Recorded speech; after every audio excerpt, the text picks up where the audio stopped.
Welcome to the ProcureTech podcast, where we aim to excite and inspire you about how technology will shape our profession's future. I'm your host, James Meads, and I worked in corporate procurement for 16 years before starting my own business as a content creator and consultant in the procurement technology space.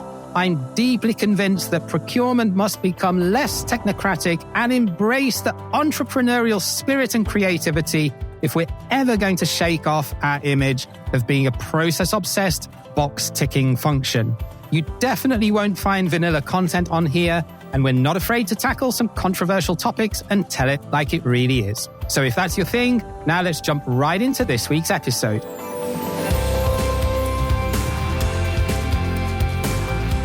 Yes, hello, and a very warm welcome to another episode of the ProcureTech podcast. We are the official podcast of procurementsoftware.site, your one-stop shop where you can go and search, find, and filter over 330 different procurement tech solutions in less time than it takes you to boil an egg, and all completely free of charge. And today we've actually got a double header for you because we've got both a software company and one of their customers who have successfully implemented said software solution. And I always love doing these because I think there's nothing stronger in terms of you as the listener having a specific business case to take to your CFO or CEO if you're, like many people, struggling to get budget or to get interaction from your internal stakeholders that ultimately need to fund the investment. So a very warm welcome back to Nick Verkroost, who is CEO of Canopy, who was a guest back on Series 2. Hello, Nick. Fantastic to be here. Thanks, James. Great to be able to share this with you. And then Anna Williams, who is the head of procurement at Unispace, who are an office design and build organization. Anna, very warm welcome. Hi, James. Thank you for having me. It's nice to be here. Fantastic. Okay, so before we dive in, let's just do a quick whistle-stop tour. Nick, first of all, to you, how you got into this space as being CEO of a procurement tech company, because as we both know, you're not a procurement guy originally. And then, Anna, I'll ask you the same thing of how you got to be at Unispace. Yes, I'm one of those terrible technology people masquerading as a procurement person, so you'll have to forgive me. How did I end up here? I've been in the early stage tech space for a long time. I started my life in this area as an investor, and then ended up joining some of those companies in an operational capacity. And as these organizations scale in whichever area of tech they happen to be in, the operational challenge of growing phenomenally quickly and dealing with the array of different partnerships and organizations that you have to try and bring on board to support that journey is one of the fundamental challenges that you have to solve. And so, as the person leading that charge, I ended up being the de facto procurement person without necessarily realizing that I was doing the job. And so, when I first met Doug McLean, who is the founder of Canopy and has been in this space for an incredibly long time, it was just an opportunity too good to be true. What they were doing was going to the heart of a fundamental challenge, which is how do we make sure that the data that we're working with when making supply chain decisions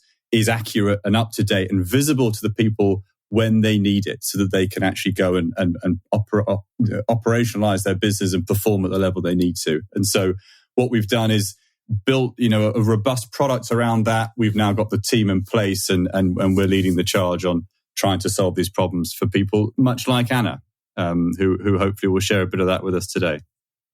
Yeah, thanks, Nick. Absolutely. So Anna, over to you. And I'd like to understand really your journey from having been in procurement for a very large, huge corporate, conglomerate in the real estate and facilities management space, to then becoming head of procurement in a more medium-sized business, and some of the challenges and advantages of that, and what you've learned along the way.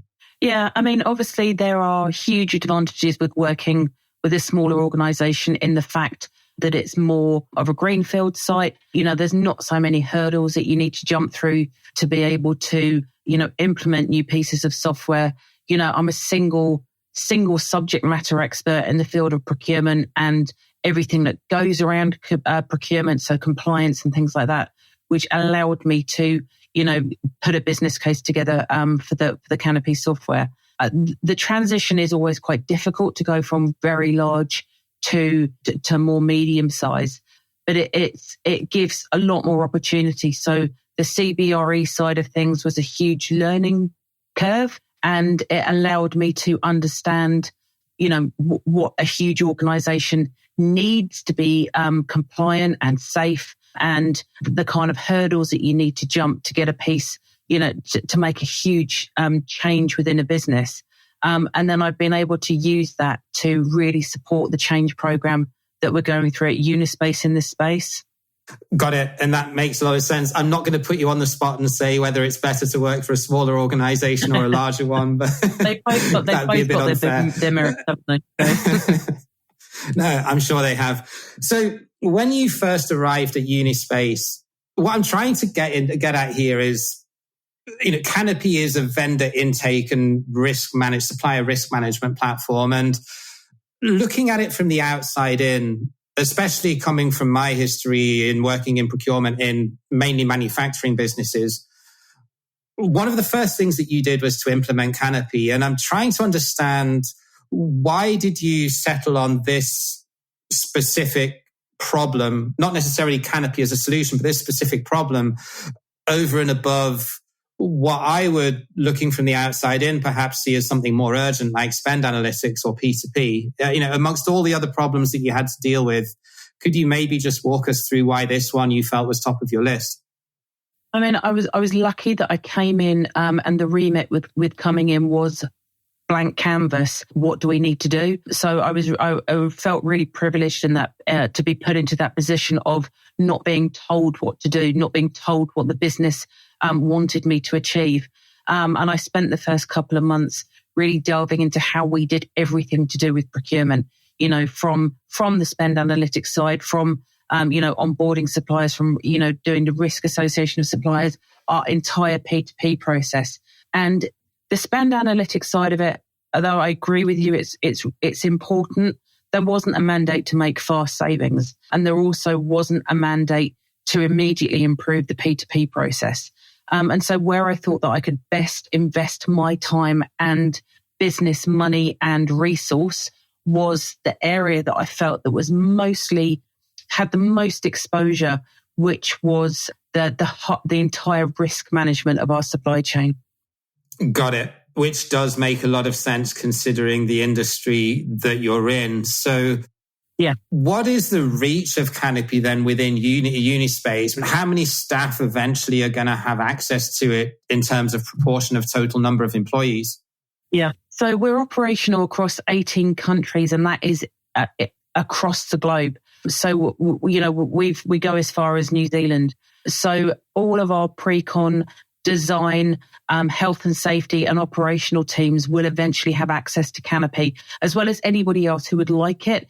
So the finance teams, for example. So anybody who touches a supplier in any element of their role, whether it's from a health and safety perspective, a payment perspective, a wanting to do business with them perspective, they will have access to Canopy. So I'd estimate probably around about 85% of the Unispace staff will eventually touch Canopy in some way or another. And that's music to my ears, Anna, to hear you say that, because at the end of the day, that speaks directly to our vision. Why is it that we need to lock data away in siloed systems? Because, I don't know, someone has decided that we can't afford to buy another user license, or, Yeah. And that is the case with a lot of licensing models, and the way that a lot of these technology companies end up, actually monetizing themselves, is that we're going to put a tax, a tariff on the volume of this thing.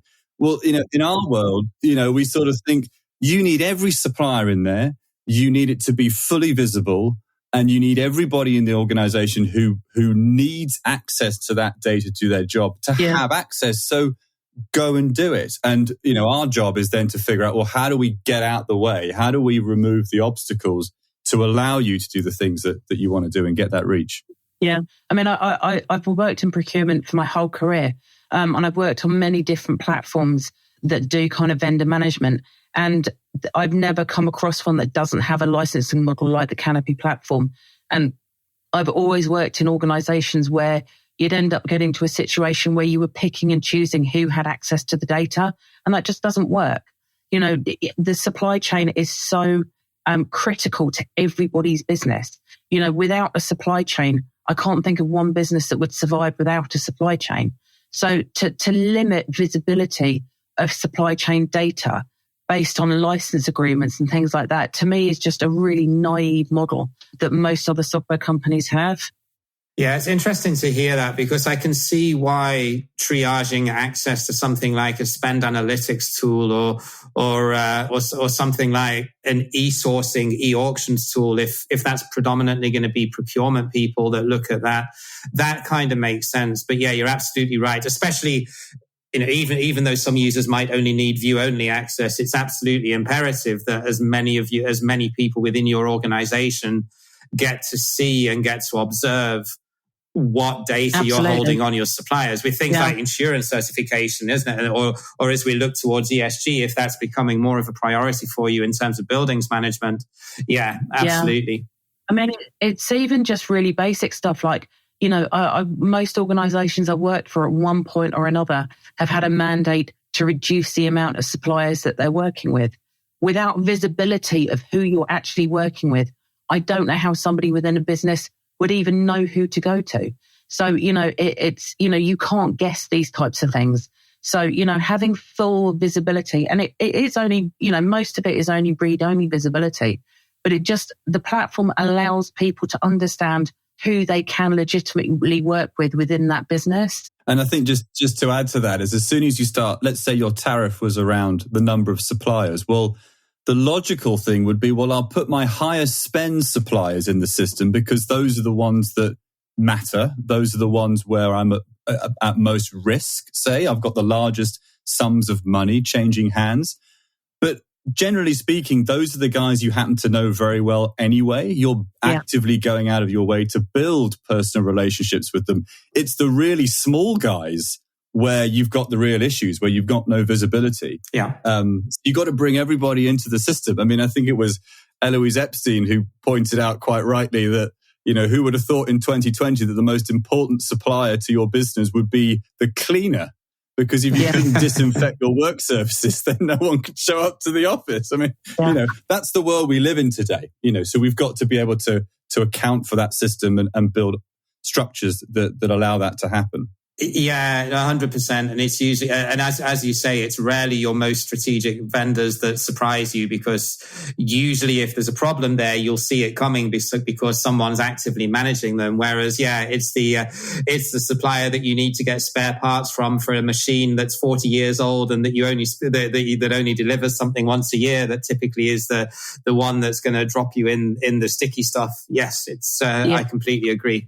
So Nick, I'll stay on this with you then. So that's all well and good, but if that's a standalone platform, you're not going to stop people then accessing or buying from rogue vendors that you don't want to deal with if it's not connected to your ERP or whatever system you're using to execute purchase orders and to pay vendors. So maybe talk to us a little bit around how do you integrate with various different ERPs and what's the relation in terms of where Canopy sits in the larger ecosystem?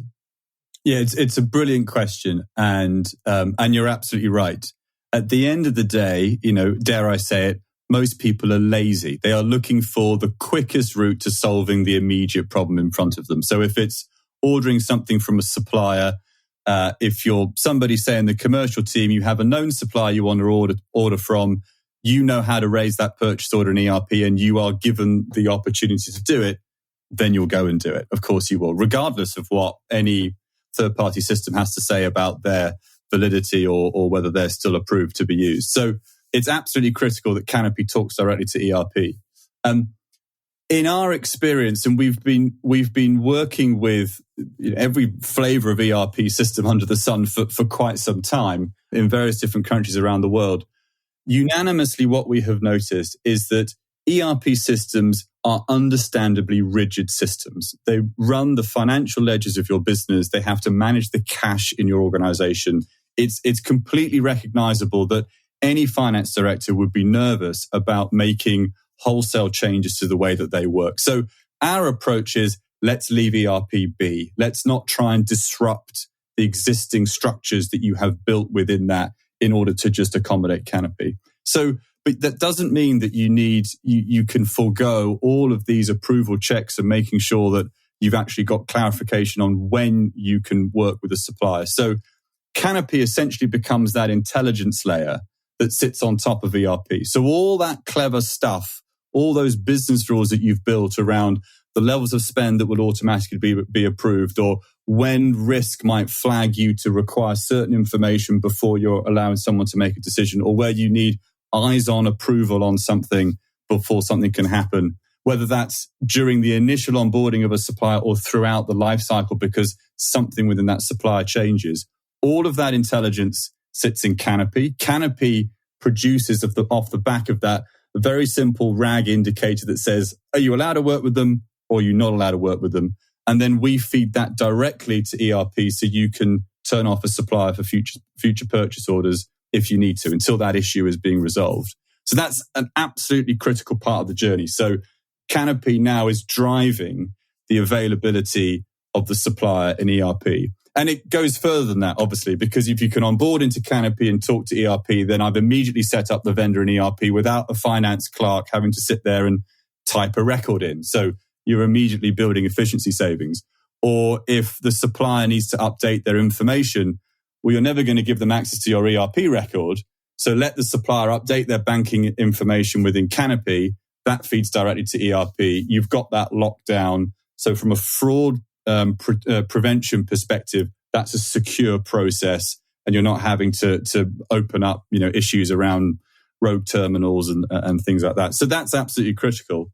How do we do it is a great question. We've actually developed over the years various different techniques. Our preferred, naturally, is to work with an API, whether that's an API we receive from the ERP system or you use our API to connect into yours.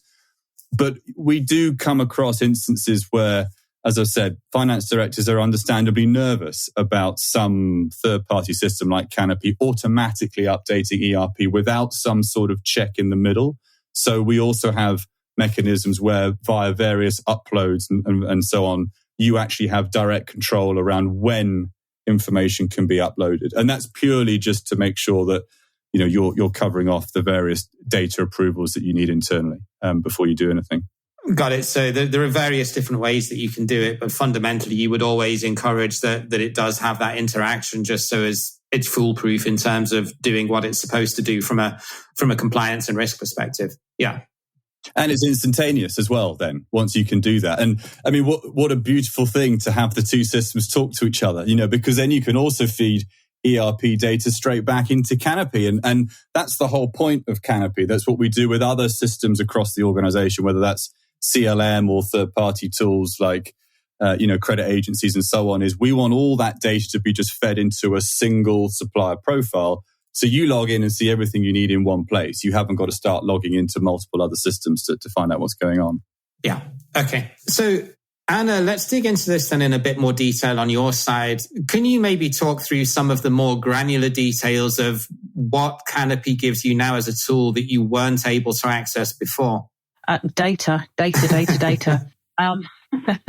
Just being able to understand where we were spending money, really. Who were we dealing with? The spend analytics, that we had from our P2P gave us some level of data, but that was only giving me a name of an organization. And I don't have the time or the resource to be able to spend hours Googling and going through various different third-party agencies to understand who that organization was. So the Canopy platform has given us a huge insight into who we are dealing with and who we are spending money with. And I'm not talking at a high level, a company name, so that I can, consolidate a load of spend in a particular category or anything like that. It's really delving down into that level of detail and fully understanding a risk posed by a supplier, so that I've got a full level of data to be able to analyze a complete risk. So when I say risk, I'm talking about everything. I'm talking about financial stability. I'm talking about the ability to give a purchase order for a particular amount of money. I'm talking about being to back off client terms with a particular supplier. The kind of ESG, sustainability, modern day slavery, everything that we need to think about now in a broader sense of procurement. I now have that information on a singular platform, and all of my delivery teams and pre-construction teams also have that visibility, so that rather than having to go through a centralized procurement function, taking days on end to get information back, it's all at their fingertips as well. So now my entire team that spends money within Unispace has at the tip of their fingers the ability to assess the risk of what it is that they are doing with that particular supplier. Yeah, and it means, I guess, that you don't have to triage that activity just based on a nominal spend figure, which is how most procurement organizations, I guess, do it. And as we all know, it doesn't necessarily indicate the level of risk, does it, as we spoke about earlier? Exactly. And I think that is, we've all learnt that over the last 3 years. I think we have all learnt that, and we've all learnt a huge lesson. And I actually think that, to go in and immediately channel your energy into, your top 10 spend suppliers just isn't the right way to analyze risk anymore. It's looking at your entire supply chain, understanding what it is that you actually do as a business, and channeling your energies in the correct risk level that your supply chain represents. Yeah, I completely agree. I think triaging it by spend is often a good way to look at it from a supplier development and innovation perspective, but you're exactly right. It doesn't give you much insight in terms of potential risk, because there's so many more things at play. Yeah. But Nick, so let's go back to you then. Anna spoke a little bit about risk, and you mentioned credit checks in one of the answers you gave earlier. So what other risk integrations do you have within the platform, or what other things could potentially link up with it? How has your journey evolved essentially from, you started out from being pretty much a pure play vendor intake platform, but now you've evolved as you've developed your product into being more of a full stack supplier risk management sort of tool. So maybe talk to us a little bit about that journey and what different features can now be plugged into it. Yeah, absolutely. So I'd say where Canopy is now, just thinking about your sort of articulation of where we've come from, is risk is very much at the heart of every single profile that will exist on Canopy, each supplier profile. So the first time that we come across a supplier, we conduct a risk assessment, and that risk assessment happens automatically within the system. And there are various different types of risk that we look at: financial risk, data security risk, health and safety risk, anti-bribery and corruption. Various different types of risk that over the years we've built out. As a customer, obviously you can add to that, you can evolve that. These are all elements of the system which adapt to fit the particular need of that particular client and what they're looking to do. But that risk assessment then sits at the core of understanding, right, where is this supplier in terms of the level of due diligence that needs to be performed? Because if you don't understand risk, then you don't really understand, well, what is it that I need to find out? Or can I just approve them straight away without having to do anything, right? And so we have a rules engine that sits at the core of the system that then determines the outcome of what now needs to take place in the activities that need to be performed.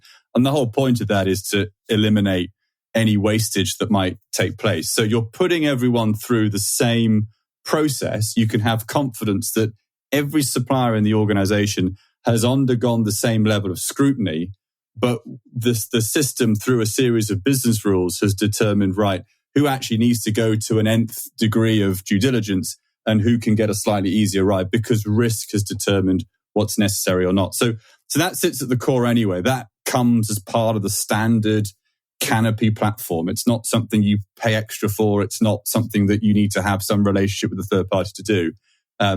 But then what we do is we connect into various third-party credit agencies or third-party risk management platforms. We connect into people like Safe Contractor and Avetta, for example, in the construction industry. They're quite well-known sort of construction industry contractor accreditation services that exist, and we will just pull data automatically from them if you happen to be a supplier in that particular sector, for example. So those all exist to enhance and build on the risk profile that we're building. But it's fascinating because you do sometimes see discrepancies between these various different risk tools. And I think it really speaks to the heart of, well, what actually is that organization doing to assess the risk? The risk model that sits at the heart of Canopy is something that is built in tandem with the particular customer that we're working with. And that's part of the journey that we go on with them to make sure that, in the case with Anna, for example, we sat down and we spent some time with her various teams across the organization to understand, well, what's really important for them in their business that needs to trigger certain things to happen. Doesn't necessarily mean the model that we've built together with Anna is going to be applicable to other people. So we go on that journey each time. But you do see discrepancies between these sort of third parties that are offering an accreditation standard and actually what you as an organization need to actually operate your business. And that's where we sort of come in, is to try and bridge that gap and give you that understanding. Yeah, and each customer is different. Argument is very, very valid, isn't it? And I always say that just because a famous or well-known CPO has done a spread in one of the procurement glossy publications doesn't necessarily mean that tech solution is going to be the right thing for your business, because you don't know that individual's maturity or management model or organizational structure, political setup, or anything like that. So yeah, it is very unique, and having that understanding of the individual customer is key. I mean, that is very much our journey, which is, Canopy is not a system where, you sign a contract and we give you a login and off you go, go and use it. You can do that if you wish. It's a plug and play solution. It works out the box. You don't need to do anything. I've never come across a single customer that we work with, Anna included, where that is the case, right? We go through a journey with you to make sure that the way that the system is configured, the business rules that you have built into it, the way that we think about risk is very much tailored to what your business needs. And so that piece of, dare I say, consultancy that happens up front, that's critical. That's what differentiates your instance of Canopy from just something generic you can buy on the shelf, to make sure that it really does fit the need of your business. Yeah, and just the whole model of what it does, it's obviously different to, a simple source to pay or contract management solution for a 10, 20 million pound or euro business, isn't it? It goes much further than that. So yeah, I get how it's probably not going to be applicable to try and just take it out of the box and plug it and play it, even though in theory it probably would work. Yeah. So I want to bring you both into this. So Nick, more from the theoretical side, but Anna, for you, more from the practical side. Nick, you've obviously implemented, or your team has implemented Canopy across a different range of clients and industry sectors. And I suspect in most cases they're switching from an Excel-based new supplier form model to a more mature or risk-resilient form of intake through using Canopy.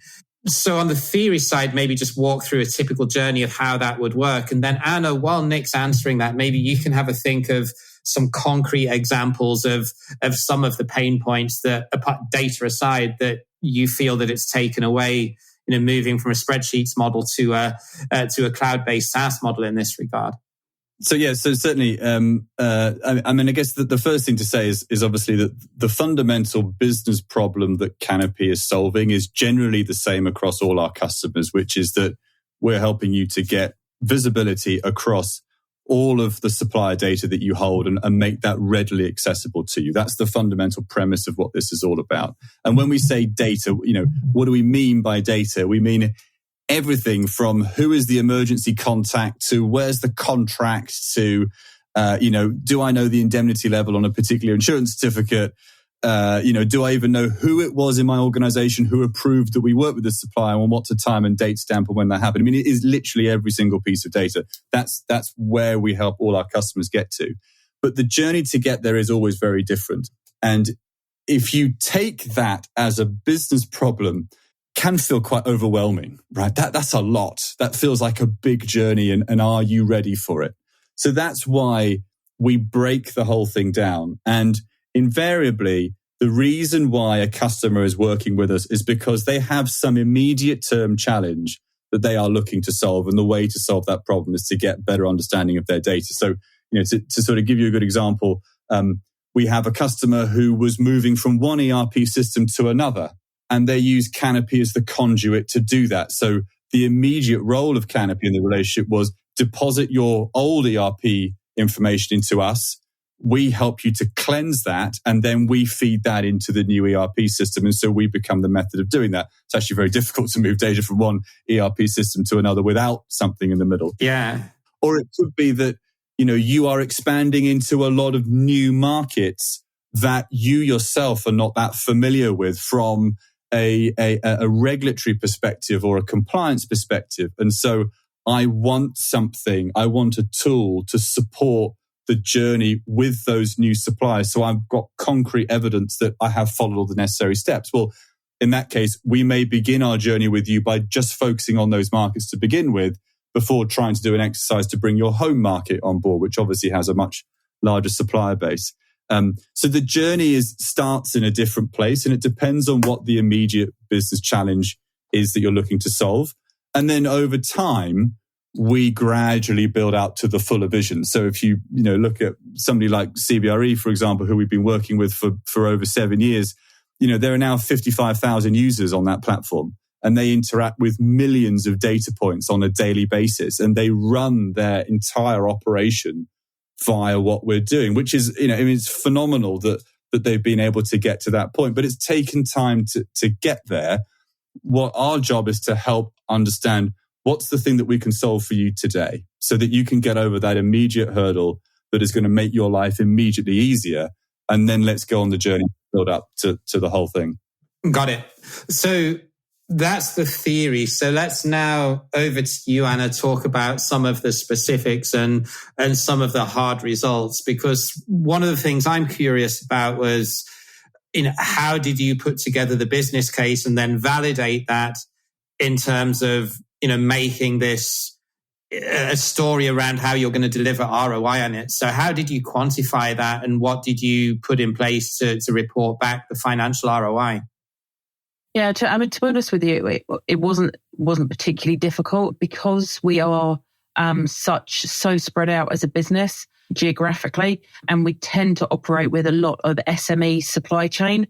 We have a huge amount of supply chain, and the administrative task of managing that supply chain without a technology platform to administer it was vast.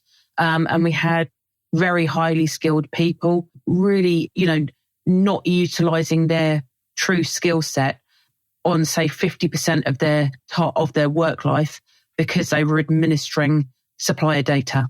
And so, the ROI was actually, allowing the teams that were doing the administrative tasks to actually do the tasks that they were employed to do, really. So it's a very, very tangible kind of positive that came out of the development and rollout of this platform.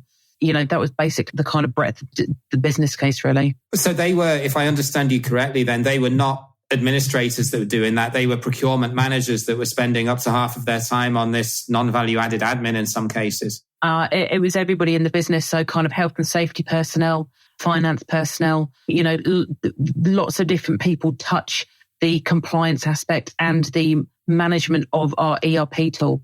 And so there was lots of different people of very high skill sets, kind of, doing very administrative tasks via email, via Excel spreadsheets and things like that. So it was really then just calculating what their effective hourly rate was and saying, they shouldn't be paid this amount to be filling out new supplier forms in Excel.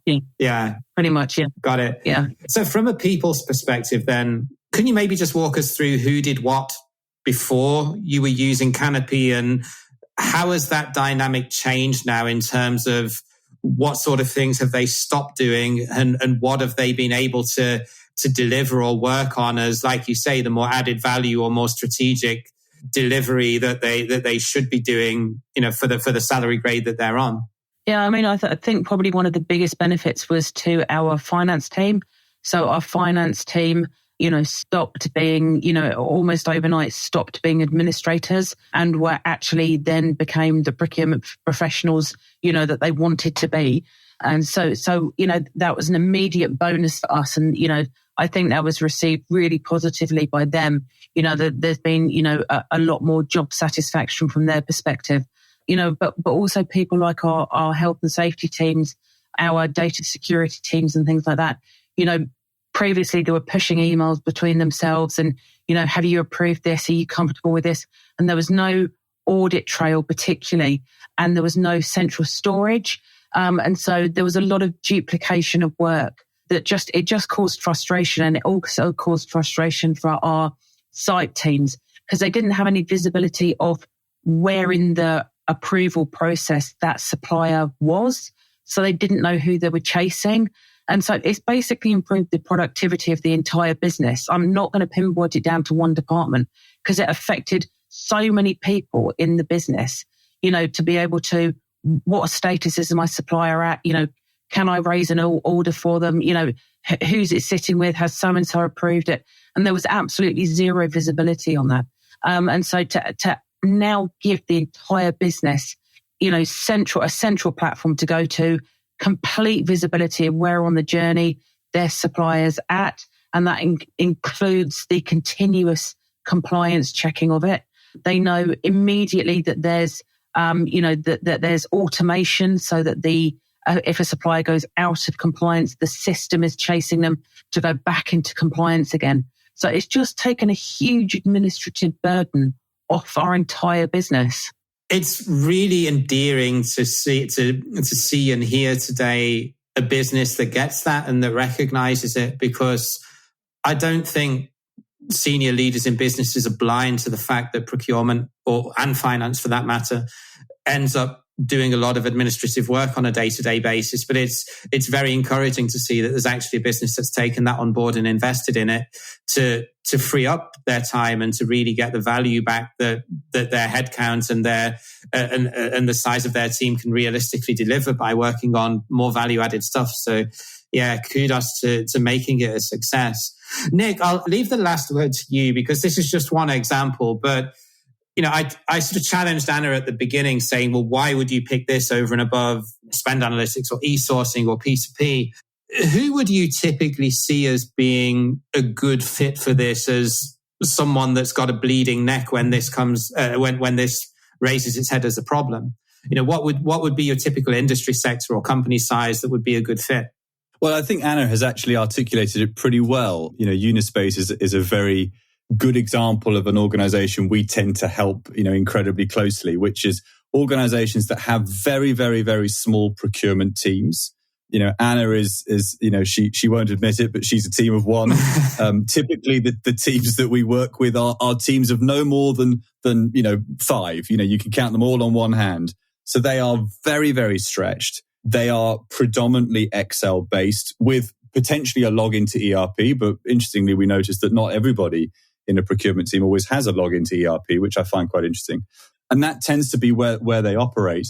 And organizations where the supply chain is obviously a fundamental part of what it is that organization does and delivers, where multiple departments are touching supply chain. So, one of the examples that Anna didn't mention, but I'll bring up now, is that we often find that commercial teams get a huge benefit where they are responsible for building a group of suppliers to support a particular project or initiative or new client engagement, where they now actually have a database of the supply chain in front of them. So if they want to find a supplier, I've just got to type a few words in or, use a few filters or, can very quickly find somebody who's already on the system, who's worked with us before. I can see who's worked with them. I can see their performance rating. I can give the person a call if I want and get a reference to see if I want to use them on my project. If you don't have something like that, I struggle to understand how a commercial team decides which supplier they're going to work with, other than asking the person next to them,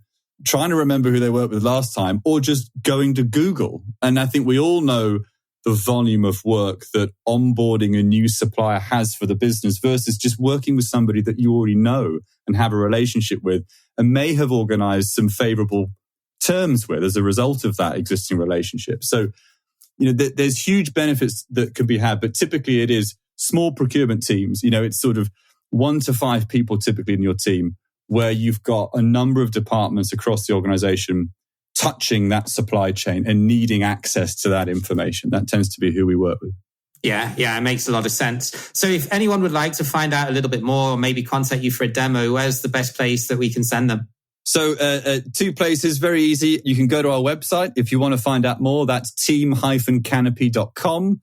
You can also get in touch with us through that. Or just on email, you can get in touch at hello@teamcanopy.com and we'll get back to you pretty much straight away. And we'll link to both of those in the show notes. Nick, Anna, it's been a pleasure talking to you both again. Thank you for coming on the show and sharing your experience. And good luck with the further implementation. Oh, thanks, James. It's been a lot of fun. Thanks a lot. Thanks, James. Thanks, Nick. So that was a good case study around how a supplier risk management and vendor intake tool can solve a lot of problems in a very sensitive industry when it comes to managing supplier risk and dealing with a huge amount of vendors. Thank you again for listening to the show. There are a lot of procurement podcasts out there, so we're very, very happy that you decided to listen to us today. Don't forget, if you like us, then don't forget to leave us a quick review on Apple Podcasts so as we can hopefully show up closer to the top of all the different procurement podcasts that are out there. Until next week, take care wherever you are, and bye for now.